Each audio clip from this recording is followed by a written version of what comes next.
పశ్చిమ గోదావరి జిల్లా ఆకువీడులో వివాదాస్పదంగా మారిన రామాలయ నిర్మాణంపై ఏపీ హైకోర్టు కీలక ఆదేశాలు జారీ చేసింది. ఆలయ నిర్మాణానికి సంబంధించి ప్రభుత్వ అనుమతులు లేకుండా ఎలాంటి కూల్చివేతలు గాని కొత్త నిర్మాణ పనులు గాని చేపట్టొద్దని స్పష్టం చేసింది.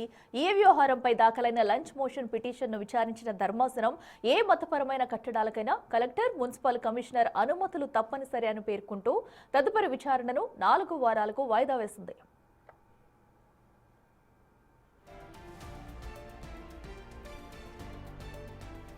ఈ విచారణకు రఘురామకృష్ణంరాజు స్వయంగా హాజరై తన వాదనలను వినిపించారు. అన్ని ప్రభుత్వ నిబంధనలు పాటించి అనుమతులు తీసుకున్న తర్వాతే ఆలయ నిర్మాణాన్ని చేపడతామని కోర్టుకు వివరించారు. పిటిషనర్ల ఉద్దేశాలపై ఆయన కొన్ని అభ్యంతరాలు వ్యక్తం చేసినప్పటికీ ప్రస్తుతానికి ప్రభుత్వ అనుమతులు పొందే వరకు యథాతథ స్థితిని కొనసాగించాలని కోర్టు ఆదేశిస్తూ దీనిపై పూర్తి వివరాలతో కౌంటర్ దాఖలు చేయాలని ప్రభుత్వానికి సూచించింది.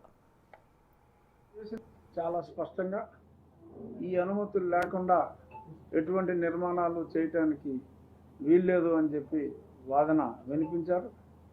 గత 10 రోజులుగా నేను అనుమతి లేని చర్చిల్ని నియంత్రించాలి, ఎందుకంటే మనం చేసిన చట్టాలని, అసెంబ్లీలో చేసిన చట్టాలని మనమే ఫాలో అవ్వకపోతే వాటికి అర్థం ఉండదు, చెయ్యాలి అని చెప్పి నేను గత 10 రోజులుగా చెప్తున్నాను. కనుక నేను చెప్పిన దాని ప్రకారమే నేను ప్లాన్కి నిన్ననే అప్లై చేయడం జరిగింది.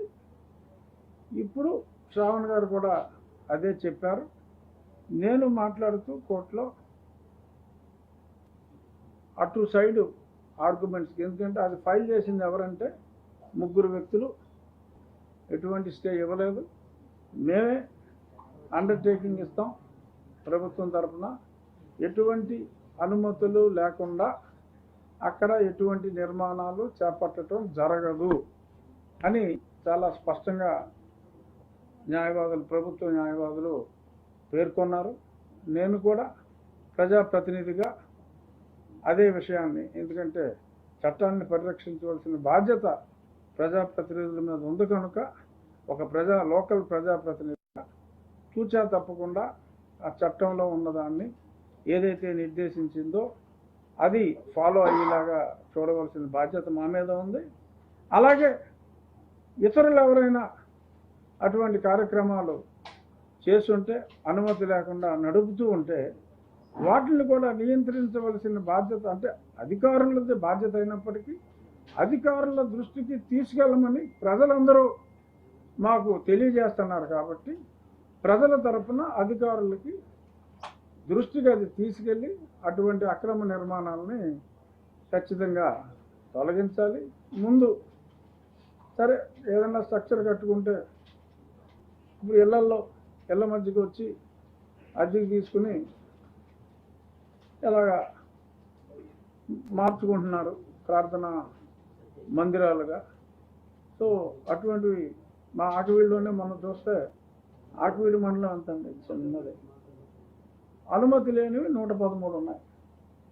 113 ఒక మండలంలో, అంటే నా నియోజకవర్గంలో ఉన్న 4 మండలాల్లో కనీసం ఒక 500 ఉంటాయి అనుమతి లేకుండా. సో ఒకప్పటి రామాలయం 1932 డాక్యుమెంట్లోనే ఉన్న రామాలయం స్థానంలో తిరిగి రామాలయం నిర్మించాలి అంటే మరి అనుమతులు లేకుండా ఎవరు ఎటువంటిది చేయకూడదని చెప్పి ఇంత న్యాయబద్ధంగా మరి మాజీ మ్యాజిస్ట్రేట్ గారు చెప్పినప్పుడు తప్పకుండా అది పాటించవలసిన బాధ్యత ఉంది కనుక చాలా స్పష్టంగా